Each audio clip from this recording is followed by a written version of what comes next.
tuning in to the online broadcast network, AFTERBUZZ TV. Over 20 million weekly downloads in over 150 countries, and your number one source for after-show entertainment.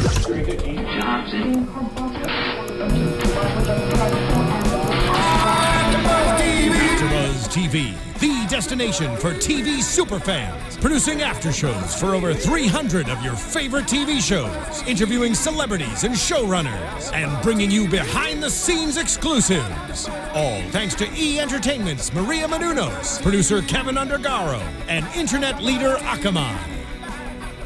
Now, let the buzz begin! Ow! Our anthem song. Yeah. What's up, guys? You are tuning into the after show for HBO Girls here on AfterBuzz. We're in season 4, episode 3 of Girls, and today's episode is female author. So we have a lot to talk about. We want to make sure that you guys subscribe to us on iTunes at youtube.com/AfterBuzzTV. Or go to iTunes and SoundCloud, and you can download us there as well. So make sure that you also play with our Twitter handle, and that is hashtag AfterBuzzTV Girls. And we'll communicate with you. Make sure that you correspond with us constantly, because we will reply to your questions and answers and cover topics that you want us to. I am your host, Spicy Mari. That's SPICY_MARI if you want to play with my Twitter, Spicy_Mari, or if you want to stroke my Instagram, Spicy_Mari.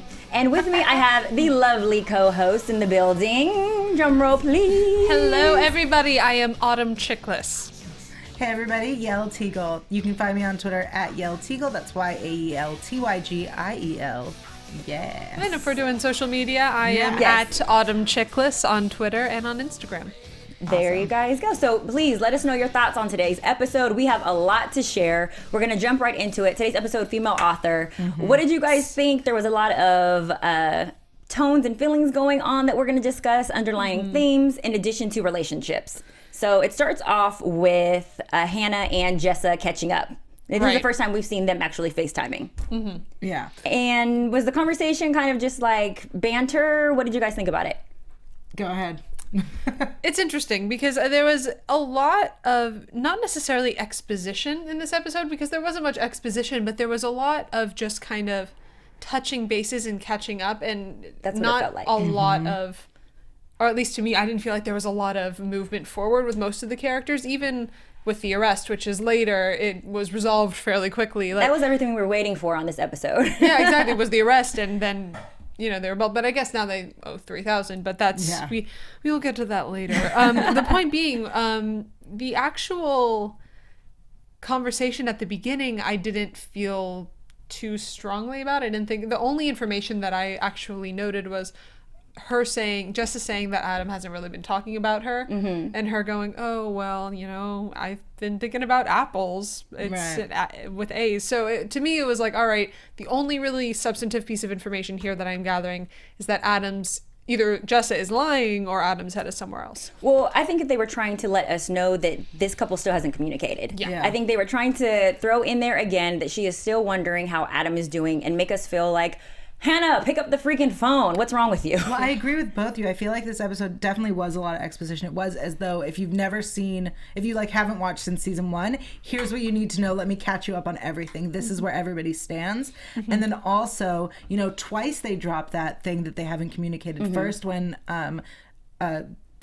oh my gosh, Hannah was talking to Jessa. I got distracted because I was like, remember when she had her butt? So Hannah was talking to Jessa, because in my mind, that's the image, is just her butt. Just her butt? But it was a nice ass. It was a great ass. And she's like, oh, he hasn't said anything about you. And then later when she's in AA talking to him, and he's like, yeah, no, we haven't talked because we're trying to keep a distance. And I was like, okay, we get it. You don't need to like remind, hey, by the way, they're not communicating. They're not communicating. Well, there was a lot of that.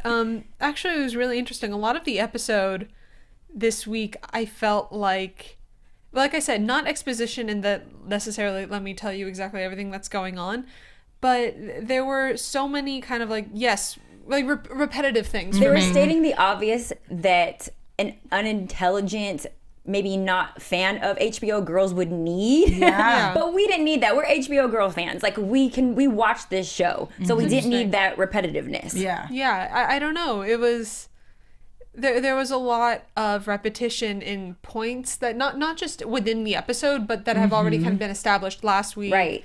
And it was funny because we were talking about, catching up on the show. And I said pretty much, oh, I'll like stop if, you're a few episodes behind till I catch you up on this. And I didn't need to, because it literally was like, this is exactly where everyone is in this moment in time. But so that was weird. That would lead me to thinking that, and this is why I called it unintelligent, is because when a writer says everything just explicit and lets you know everything going on, like, let me come to that conclusion. Let me understand where we are. Let me draw that. And I felt like when they were just telling us everything, they were giving us all the information that we already knew. Yeah. What was so strange also with that is there are like few keywords. Entitled is one that I often write, but especially in this episode. There were a number of things where I felt like it was almost a series of essays. There was like thesis, like moral thesis statement, and then like a little bit of explanation, and then another essay that was a moral thesis statement and a little bit of explanation, because you have all of these different themes that were going on, like, oh, the entitlement, and you have Shoshana with her job interview, and Hannah sitting around with all of her writer friends just blabbing about how terrible all of them are. That was really weird. And then you have Marnie and Desi, which is like the whole moral, I guess, thesis statement would be, don't be treated like, don't be the other woman or man in a relationship. The mistress. The underlying theme of that was the mistress. She was the other woman, and she couldn't come to grips with that. I got so frustrated with that situation, because we see her when she's with Ray, and he's like, you don't want to be with someone like that, because everyone knows that when you're the mistress, that means that he would do the same, or he or she would do the same thing to you. Like, you are not special. Right. If this person is going to cheat on their partner to be with you, that will happen to you if they were to ever leave their partner. And if they do, like, it's so rare that they do. It's foolish and childish to think that they will. And back to the entitlement, like, I'm sorry, yes, she's gorgeous and she's talented, and I love everything about Allison Williams and, thus Marnie, but like, you're not whoever you think you are, that Desi's going to leave her and be with you, and everything's going to be roses, and he's never going to do it to you. And then it's okay to get on top of Ray, and that was weird and superfluous. So before we hop on that, she hopped on somebody, let's talk a little bit about the fact that what you mentioned earlier about her feeling like she's the mistress, or not coming to grips with that. Yeah. And Ray throwing that around and kind of letting her know where she stands. But Ray has always been that go-to person that puts her in her place and lets her know who she is, because she refuses to look in the mirror. And so a long time ago, we hear him telling her, hey, you have low self-esteem, but I forgive your daddy issues and accept you for you. Yeah. So now that she's very aware that she has these issues, she's still not doing anything about it. She's still, jumping into relationships one after another and not thinking about the consequences. I'm hoping she's using protection, because she's just sleeping around any chance that she gets. So back to her and Ray, getting it hot and heavy whenever she's vulnerable or feeling sad about herself. What is that? I was so hoping that he would say no. That's what Ray's originally. Not gonna say no. I know, but he had just talked about the moral high ground for like everyone got on a soapbox today. Yeah. I don't know if anyone else noticed, but there were so many soapbox moments, and I guess that's what I was trying to get at earlier. There were so many times where someone, it's not just what they did, their actions made them seem entitled or selfish. It's everyone had their moment of break fourth wall, get up, not literally, but kind of get up on soapbox and talk about their, the moral reprehensiveness or like what they think is right or blah, blah, blah. Ray had his moment where he was talking about don't be the mistress, don't do anything. And then, of course, she gets on top of him and he doesn't say, no, this is probably wrong, because everybody's a hypocrite. But, or at least in this kind of universe that they have created, everyone is a hypocrite. I just found that so interesting. Everyone...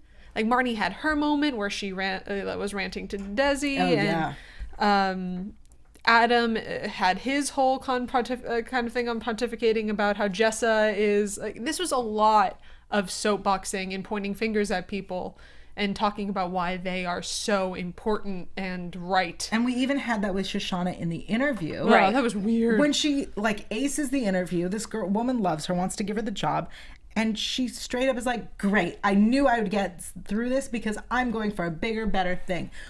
What is wrong with you? I don't know if that was addressing her immaturity and her not understanding maybe how difficult it is yet to get a job in corporate America, or once again, like you said, entitlement is an underlying theme.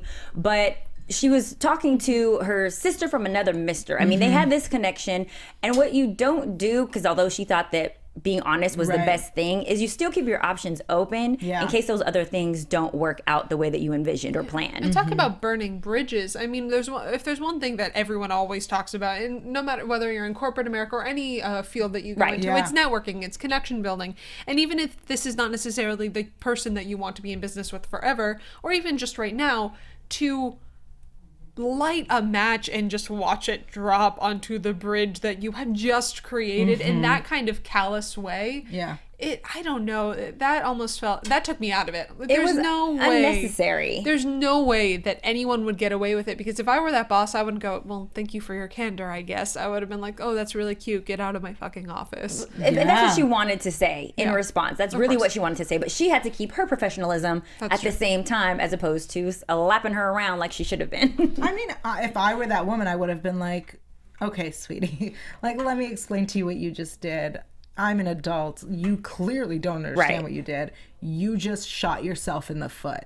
Like, literally shot yourself in the foot. You're never going to get the other job, and you're never going to be able to come back here for this one.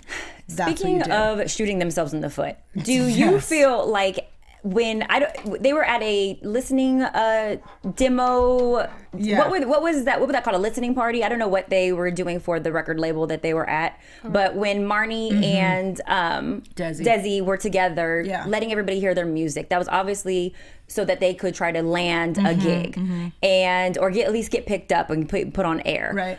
Did she shoot herself in the foot when she wanted to go for a smoke? Or was that just an exit for her to pull him to the side to complain to him about their relationship once again? I feel like what was that? I feel like she was just awkward and uncomfortable, and then she made it even worse. And that was it. Like, I don't feel like it affected what the future. Because he sure felt like it did. He felt like it ruined the entire thing. Well, I mean, the situation was awkward. It did become super weird. Yeah, but it's only weird if you allow it to be weird, because he didn't start acting funny. He was just like, not the best topic to be talking about at this meeting. But she allowed it to, because she was already insecure about being the mistress. Yeah. I mean, there's another topic there about letting your personal life bleed into professionalism, and in the room, when you are in the room with the people who are potentially going to send you on your way professionally, I don't care if you guys are in the middle of, like, if you're in a 5-year relationship and going through an awful breakup, deal with it outside of the room, obviously, because they maybe didn't shoot their chances, but things got weird. Yeah. Things got really, really weird. As this, like, actually wanting to smoke was concerned, I feel like that was just a kind of victim moment of once again, know what I mean? Like another victim moment plays the victim. Oh, you know what? This isn't going the way I want it, so I need to get out of here, or I'm just... It almost felt like everybody pay attention to how upset I am kind of thing. Like, I could really use one of those right now. That's literally the most blatant way of saying I'm upset. But I think that she wanted them to feel her energy and be affected by the fact that she obviously felt some type of way or emotion or affection towards this gentleman sitting right next to her. It was very obvious. She wasn't trying to cover that up at all, which would have had some tact to it if she did. Yeah. But she couldn't. It completely embarrassed them. But none of these girls have tact. That's like I mean, this episode specifically, tact is not something that I think any of them understand. So do you think that she deserved what Desi was saying to her? Yes, I think she does. And I'm going to... Because he kind of went in. He let her know where they stand. I'm not going to leave my girlfriend. I never said I would. Like, girl, you have decided that this whole thing is becoming a thing, and it's not. Yeah. It's not. So it kind of turns into, it's like, it's in her head now. Yeah. You know, she's starting to sound a little cuckoo. Yeah. Because he was honest from the beginning. And the best part is when she was like, I'm your mistress, because she finally figured it out. And he was like, no, you're not. And I'm like, that's where the problem is, that he doesn't understand where she stands. Well, they're on different pages entirely. And listen, I'm not condoning anyone cheating in the slightest, because at the end of the day, he's still cheating on his girlfriend, and that's not all right. That's just unacceptable. But as their relationship is concerned, he is not the only one who is to be blamed, because between him and Clementine's relationship, that's a whole other situation. And like I said, not condoning whatever's going on there. But when it comes to him and Marnie, as two individuals, forget man, woman, what have you, as two individuals, you in a relationship, you have to be on the same page and know what that you where want you mutual stand things in each other's lives. And too. when someone says, I do not want a relationship, regardless of what other energy you think that you're perceiving, if they are communicating that they don't want a relationship, if they actually do and they're not communicating it, that's on them. You kind of have to, it's kind of incumbent upon two people in a relationship to communicate and take people at their word, because if not, you know, it's the equivalent of saying like, oh, I don't mind if you hook up with other people, and then they do and you get upset. I'm going to disagree with you at that. Okay. Taking somebody, especially in this show and just in real life in general in relationships, you don't just take people at their word, because people do say one thing and act another, which is part of the reason that Marnie's feeling this, is because she's going through the motions of somebody in a relationship. So she's getting emotionally attached. But he's communicating verbally that he feels a different way. And so both have to go hand in hand. I don't think it's just what you say. I think your actions have to be in alignment with what you say. Of course. That you're 100% right. And I didn't mean to say, oh, if someone says something, it's obvious that that's exactly what they mean, because nobody lies ever, especially in a relationship. Not guys, not at all. Especially him, considering he's cheating on his girlfriend. That's another, no, of course. And you can't just take people at their word. What I was trying to say, and I think you put it better, is that when someone's being honest in communication about that particular kind of thing, and in that circumstance, they do line up. Okay. He said he's not going to leave his girlfriend, and he's not leaving his girlfriend. You can't decide that there comes a point where you have to have enough self-respect and enough kind of objective reasoning. Self-respect.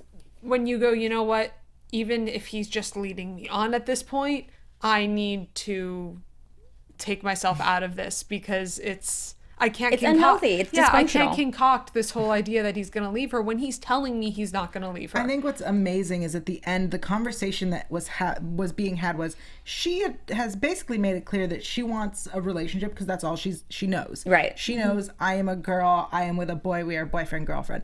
He straight up says to her, I want to continue having sex with you because it makes me happy. And I like this. Like, this situation's great. I'm staying with my girlfriend, and we make beautiful music, and I like to sleep with you. He straight up says that, and she's like, no, I don't get it. That's not what I don't understand. Oh, it's denial's so powerful, though. Well, that's exactly what, but I don't think it's just denial. I think she does not understand the concept of not in a good way, but you can have a girlfriend and sleep with someone else in an affair sort of way, and see that as like the holy grail. He wants his, as Ray puts it, he wants his cake and eats it too. And I think she also thinks very highly of herself. I think that she thinks that she's better than what she really is in his eyes. Because just like Ray said, he doesn't show this appreciation. Well, exactly, he said that he has a character flaw for not choosing her. And so it's like that with anybody, though. You should have enough self-esteem, like you had mentioned earlier, for yourself to get out for your own health and peace of mind, and find that person who really will value you. Right. And Marnie is just going from toxic relationship to another, and her jumping into Ray's arms. She's being just as bad as he is, as Desi is, because not only is he sleeping with two people, but so is she. So she really can't be upset that she's not being chosen. And she's also not showing too many virtuous values that would make him want to choose her anyways. And speaking of self-esteem, I mean, we have the whole Hannah situation. Sorry to jump ahead. Nope, let's get there. Let's get it. She... I feel like she's so used to talking to, this is going to sound so mean, she's so used to talking to her friends who have serious self-esteem issues that she can say terrible things and tear them down, and they will love her and accept her for it. And there she is talking to these kind of strangers. They're not her close friends. They're just building a relationship. Yeah, they're friendship new, at that, if that. Yeah. And she tears them down, and they're like, F you. Well, yeah. I mean, I am currently a theater and film student at a university, undergrad, but still, like, I'm in that kind of artists environment. And the thing is, when you put a group of very young artists in a room together and say collaborate, a few things happen. or a few things have to happen if they're not going to tear each other limb from limb. There has to be, I was talking about this earlier, there has to be, it has to be a safe zone. And when I say safe zone, I mean not necessarily, coddling everybody's work is perfect all of the time, but you have to feel, and sorry to pontificate about this, and it's going to sound a bit pretentious, but you have to feel as an artist like you can take risks, you can make choices, right? You can present your work without the people around you doing exactly what she did, which is there's judgment, there's criticism, which is one thing and can be very helpful at times, and then there is sheer vile that came out of her mouth towards these people when she isn't really familiar enough with their, first of all, their work or them as people. Right. I'd be surprised if she even read their work. I mean, Hannah is so self-involved that I don't even think she thought that far ahead about what the repercussions would be also affecting the people the way that she did. All she felt was, I'm thinking this in this moment, so let me just say it. Well, because she's used to her friends who will accept her to say these things because they have such issues with themselves that they will accept that she's saying this and be like, she's right. What a good friend for telling me. Well, it's not even that. I think when you have a close relationship with someone, you can provide constructive criticism. No matter how mean it is, you're going to love them the next day. We're going to call what she said constructive criticism. I'm saying most friends, that's what they give. Right. She gives it a little bit more to the extreme. Right. But you, at the end of the day, you love one another, you bounce back, you forgive. When you don't have a relationship with someone, you don't understand where they're from. You can't make that judgment or that call. And she has not proven herself to be respected as an artist, a new student there in this new town. Right. She hasn't even made any attempt to befriend them. Yeah. And so insulting people is not the best way to make relationships to start off with. Especially since she didn't just attack them as people, which is going to sound weird, but she attacked their art, which is actually even a worse mistake. Because if you attack the person, at least, I don't know, at least in my experience with the people that I have been around artists my whole life, I grew up with them. It's so strange, but it's almost like their art is more themselves than they present themselves to be at the beginning. Obviously everybody's different, but at least if she had attacked their personalities but respected them as artists, that at least there would have been that kind of sacredness where when they're all in the room together, there was that safe space where you and I don't like each other, but in here we're something else. We're two people trying to like learn about our craft or what have you. But she just went, not only do I not like you as a person, I don't like your work, and that's what we're going to be focusing on for the next few years of our life together. Did it make you guys kind of feel a little bit familiar with the instance where Jessa did the same thing at her rehab? She went in on every single person at rehab and was like, and you're a lesbian and you don't have da-da-da-da. Like she was just going, attacking each person. And I really felt like she was similar to Jessa on this episode, just the way that she was doing that, because Hannah can sometimes be, although she's unconsciously doing it, she's a little bit more sensitive, where I think Jessa knows the havoc that she's wreaking and doesn't care. Right. And I think that Hannah's just in like la la land and doesn't realize like or think about anything before she does it. But she felt like Jessa to me on this episode. I definitely see the parallel, but I think that Jessa knows what buttons like intentionally is like, here's a button, I'm gonna push it. Yeah, I just pushed it. Like that's how Jessa is. And I think this is how I talk to my friends, and I know we're not really friends, but I feel like I can say these things because I'm Hannah, and I say what I feel. I think she was acting out. I honestly think that she was waiting for this moment where she can say what's on her mind, because they insulted and criticized her this entire time, and she doesn't like it there, so she's losing hope. Yeah. So she's taking it out on everybody that has created this life for her there. How to make friends and influence people. I don't know. I talked about repetition earlier, and this is where I'm starting to feel like I'm hopeful that the next few episodes will start pushing it forward. Yes. Because I need that too. Yeah, because this episode to me, the reason I was a little like, all right, not my favorite, is because not only were they repeating facts a lot of the time, but they were starting to repeat mistakes a lot. That's kind of the point. But now it's starting to get too much, where I'm seeing instances where all of the characters are kind of just switching on not only who they sleep with, but the same mistakes that each other make. And no one is seeing enough consequence to affect them and change them as characters. And at a certain point after 4 seasons, you have to, even though they've all changed a little bit, to evolve something somehow. has to give. Yeah. And there has been so much, this onslaught of me, selfishness, and nobody's really truly seen any repercussions. Even when, you know, I mean, the biggest example of that in this episode, in my opinion, was Jessa pissing on the street. Yeah. And Adam hitting a police officer. That's what I was gonna say. Hitting a police officer over that, by the way. It's not like she literally is peeing in the middle of two cars. They give her a ticket. She tears up the ticket and then gets arrested, and he starts attacking the cop for arresting her for peeing in the street and rubbing up the ticket. Well, she said, you know, you're hurting me. So I think he came to her rescue because if she was being hurt, he wanted to stop, you know, intervene. Nevertheless, the thing about it was it felt, maybe just from a writer's standpoint, it felt very kind of like unjustified or unsupported. Not just him attacking the police, but the whole like her peeing on the street, which granted is something Jessa would do. Which is something everybody has done in a drunk moment. Don't say that you guys haven't. Everybody's pulled their pants down at some point. But she was just talking about her sobriety for 4 months. Or how long was it? However, It was 4 months. Well, that's the only time I remember peeing in the street is when I was drunk. Okay. Oh, goodness. But it's definitely, I don't know, that whole situation. So, yes, they get arrested. My point is, they do this thing that, you know, she gets a ticket, she tears up the ticket in the cop's face, he starts to arrest her because, you know, resisting, that's right, absolutely illegal. He attacks them, they both get arrested. That is, regardless of whether or not you think that the cops handled it the right way in that sort of situations, there is, on a writer standpoint, a huge opportunity for people to wake up. Because being arrested, you know, everyone takes it differently.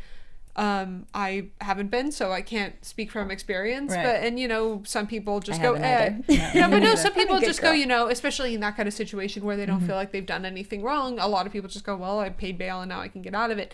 But there was like this huge plot point that just kind of like, oh, and then they made bail and now they're out.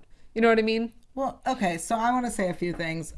First off, if you're peeing in the street, that is not how you do it. You do not get between two cars in like with your butt facing the street. Yeah, that's not how you do it. Okay, let's be clear. That's not how you do it. That's not how you do it. So, also, her tearing up the ticket does not negate the ticket, and it is not. Not at all. She got a ticket, right? It was a summons. So her tearing it up. If I were the police officer, I'd be like, that doesn't, you're still, that's very true. Yeah, you're still held accountable for it. Also, he never took down, like, he never asked for ID or anything and took down her info. Oh, very true. So I'm just sorry. I also host you're looking at details. I host the SVU, Yes, thank the you. Law and No, but Order that's SVU true. show here. So legally, there's no grounds here that he didn't For arrest? Yeah, well, because she didn't do, I mean, he could have arrested her for indecent exposure, like, and she could have gotten on the sex offender registry for exposing herself. Yes, that's how I thought it was going. Yeah, that is dangerous. Peeing on the street, That would guys, have been good writing is right there. actually I like very that. dangerous to do in terms of, because if you have a cop who's angry, you will become a registered sex offender. Like, that's the worst thing. See, I that can didn't even happen. know that. Yeah, didn't know that. You're whipping it out on the street. Yeah. That's And the thing But is, she's you not really whipping anything out. But it won't. She's still exposing She's just herself. pulling a cheek or two out. But No, the thing is, her pants were like almost at her knees. Right, but it's not like a guy where something's on the end of but the... you can it still see counts all though, of it. and regardless of the specifics, once you have sex offender on your record, no one checks to see whether or not it was peeing on the street or anything, Right, worse. You just have sex offender, and now you're gonna have a. I'm not saying that Jessica can hold the job. I'm not saying that she's automatically getting that. I'm saying that's the worst case scenario. So keep that in mind when you're peeing on the street. But her tearing up the ticket is irrelevant to the fact that she got the ticket. She would have had it anyway. Right, correct. We're going to ignore the detail that they forgot to ask for her license and put a name and whatever. Like, we're just ignoring those facts. But them arresting her and then Adam jumping in does not surprise me. I would expect. Like, I would have sounds like expected him to do that. He would have done that for Hannah. He would have Yeah. done that for anybody else. Yeah, He's just impulsive. He's very impulsive, and also it's like no one has any kind of Self-restraint in the show. any self-restraint or kind of understanding of consequence, Right. And and by the way, there are some circumstances where I'm absolutely in the boat of sometimes you need to just follow your impulse and do what you think is the right thing. It felt the whole thing kind of felt, and by the way, on the cops part too, it felt very escalated very quickly and unsupported. That's kind of my point is she rips up the ticket, which felt unjustified because why would you start cursing at a cop and telling him to piss off. Right. And then he goes to arrest her, which is escalating really quickly. Yeah. And then I don't know. It's just, so I'm not surprised by her behavior though, because I do feel like Jessa is someone who misbehaves. She's very ornery. She acts out. She's going to do whatever Jessa feels like doing. She's going to kill you if you ask her to. She's going to snort some coke if you want her to. She's going to eat your pum pum to prove that you're a lesbian. Like, Jessa acts out. She is not the friend that you want to take when you want to have a responsible time. Right. Nope. So Adam knew, you know, what the situation was, and he still jumped in, willing to get arrested. But I do appreciate that he acknowledged, hey, this is not going to be a good path for me to go down if I continue fooling with you. You are bad news. Yeah. And I saw this with you and Hannah. I'm not going to allow this to happen to myself, which I am surprised about, because my prediction was that he was going to hook up with Jessa this episode. And he did not do that. I am super shocked. Predictions, I still think that's going to happen. Oh, you do? Yeah. That said, I want to say I think it's great that he finally gave her that speech, his soapbox.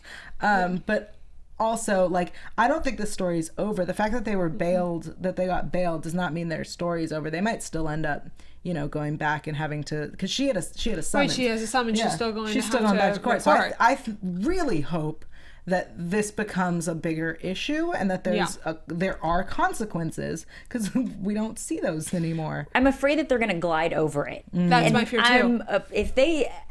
I just feel like I don't want the show to become bland and bubblegum. Like, I like that it's addressing, you know, real concerns that people actually do deal with. Yeah. And so if it just becomes this show that is just appeasing and smooth, and that's not why we would tune into Girls. We tune into Girls for the edginess, for the risque. Yeah. I mean, Hannah didn't show her boobs this episode. Yeah, that was surprising. That was very surprising. But real talk, at a certain point, I think for me, one of the big things that I've always loved about Girls is the fact that it addresses a lot of people who are my age and a little older, in this kind of new generation, addressing the entitlement, addressing what do we do, and like, we have a college degree now and that means nothing, and what, you know, grad school and all of these kinds of things that are pretty unique now with social media and blogosphere. It's addressing a lot. But what's kind of I've always watched for is there comes a point where a group of kids have to turn to adults, and that cannot and will not happen until they are forced to with this group of people, because there are some people who are just naturally kind of old souls, or they kind of get the progression, or just one day wake up. But that's not interesting. That's not what you tune in to see. You don't tune in to see. And one fine morning, Hannah woke up and realized, you know what, I'm kind of over it. I'm going to be a responsible adult. Something's got to give. I'd love to see that, though. Well, yeah, that'd be They're something. not giving it to us yet this season. That's for sure. Not yet, and maybe it's because they're just trying to keep pushing it for more and more. But what would really interest me as a viewer would be to see them being challenged in a way that was a little more substantial than, oh, he's sleeping with her and she's sleeping with him. Right. But get back to the real, hey, wake up, this is the real world now. Like, we start the show on Hannah being cut off. That's a big deal. That's like a big real world, hey, you're an adult now. So this is a story really about a bunch of people forcing to become adults, and they haven't taken those steps yet. They've kind of been in an arrested state of development. So I'm kind of waiting for them to kind of go over the edge, and one or two of them are going to have to fall and start taking the path to like legitimate livelihood. Absolutely. No, I think you're 100% correct. And this show, although not so much anymore, but it will always forever be compared to the younger version of Sex and the City. Right. And even with that show, we saw the characters evolve and develop, and them not make the same choices that they made anymore because they learned their lessons. So, but it took a long time. That show was on HBO for a very long time. Right. So I'm wondering how long it's going to take Girls to get to that point too. But one of the reasons that I tune into HBO, it's my favorite network, is because the content is always provocative. They're going to push the envelope. They're going to show you the body parts that you can't see on regular cable television. But the storyline too, the writing is awesome. It's amazing, and I just wish that they would just push it a little bit more on Girls. And I don't know if they're falling off because of reviews or because of, you know, bad feedback. I don't know what it is, but I feel like they're being very soft this season with us. It's weird, because for me, I'm very much a for me anyway, I guess I'll kind of leave it at this. I love edginess when it is warranted and when it pushes a story forward. I don't like gratuitous. I agree with that. Yeah, when things are gratuitous, I'm not a fan. And what I think a lot of people, when they complained about Girls, is they felt it was gratuitous. I would say that what I really want to see is that edginess back in a way that pushes the characters forward. Yes, because we saw the gratuitousness that you were talking about, but it also showed us who Adam was as a person, and they exposed themselves more. And I don't feel like they're doing that so much. I feel like it's very redundant. Everybody's hopping on a harangue and just going off. Like it's we got to see more. So, but to be optimistic, I'm hoping that it's going to get there. We should dive into predictions. Yes. Yeah. So that way we can say what we're hoping for. Do you guys have any predictions that you can think of from maybe the previews that we just saw? What are you guys thinking? I definitely think that Adam and Jessa are gonna hook up. I don't know when, but I that's gonna happen. There's no way it's not. I would agree with that. Whether or not one of them will, or I go back and forth on whether or not Adam might say no to it at a certain point, but I definitely think that tension is going to spark in some way or another. Yeah. I think that Ray and Marnie are eventually they have to get sick of each other, because I'm getting sick of them. Yeah. But I do think that Marnie is going to help him realize that he misses Shoshana. I think he's going to miss somebody knowing who they are. Because as much as crazy as Shoshana is, and the little cute weirdo that she is, I think she still knows who she is and she's okay with that. Yeah. Whereas Marnie's the complete opposite, this insecure person, and I think it's going to help him realize that he misses what was there before. Yeah, I definitely agree with that. And frankly, I'm not a fan of people going back to old relationships on television shows sometimes, like when in this kind of context. I'd like to see them. I love them together. I really like them together because I like Ray because he tends to be the Ray. He's an adorable asshole. Yeah, he's like he's a bit of a dick, but he's not. I don't know. There's something all very. The guys on the show are. Yeah, I mean, even Elijah, every single everyone person. is, Adam. but there's something. I don't know. Maybe it's because he's the only adult on the show. Yeah, he has an adult head on his shoulder. Well, I would hope so. He's the oldest, right? So that's true. and he's living in this world with children, though, so that does concern me. Like, why are you attracted to these young, immature kids? But he is, as sad as it is, the father figure on the show. They keep him young.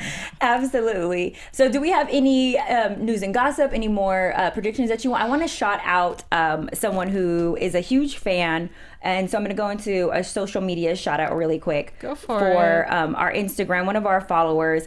I told her that I would show her some love because I appreciate her tuning in every week. Aww. And her Twitter handle is Astrea 1983, Astrea 1983. Hey. This is one of her favorite shows, and she tunes in faithfully and would just hopes that this season and this show never ends or gets off the air. So beautiful. Love you for that. And also want to give a special shout out to Pink Pewter, who gave me this headband. Thanks, guys. And had to show them some love. I felt very like Marnie maybe-ish in this. Yeah, I can see it. I can totally see it. I love that. Thanks, guys. But once again, please subscribe to us. Tune in. You can go to youtube.com/AfterBuzzTV. Rate us on iTunes. Download us. Every single episode, iCloud, everything and more that you can get your hands on to watch this show, because we love HBO Girls just as much as you do, and we want to chat about it. So tweet at us. Let us know what you thought about today's episode and what you would like to see more of. I'm once again your host, Spicy Madi. You can play with my Twitter or stroke my Instagram at spicy_Madi. And I am Autumn Chiklis, and you can play with my Twitter, which is at Autumn Chiklis, and same with my Instagram. I want you to keep your hands off of my Twitter and Instagram, but you are free to follow and like at Yael Tygiel. That's YAELTYGIEL. Or you can find me online at yael.tv. That's YAEL.tv. Thanks, guys. Tune in next week for another episode of HBO Girls here on AfterBuzz TV. From executive producers Maria Menounos, Kevin Undergaro, Phil Svitek, and the entire AfterBuzz TV staff, we would like to thank you for listening to the AfterBuzz TV network. To watch or listen to other after shows and post comments or questions, be sure to visit AfterBuzzTV.com. I'm Sir Richard Wentworth, and this has been a presentation of AfterBuzz TV. Buzz you later. The views expressed herein are those of the hosts only and do not necessarily reflect the views of AfterBuzz TV or its owners or principals.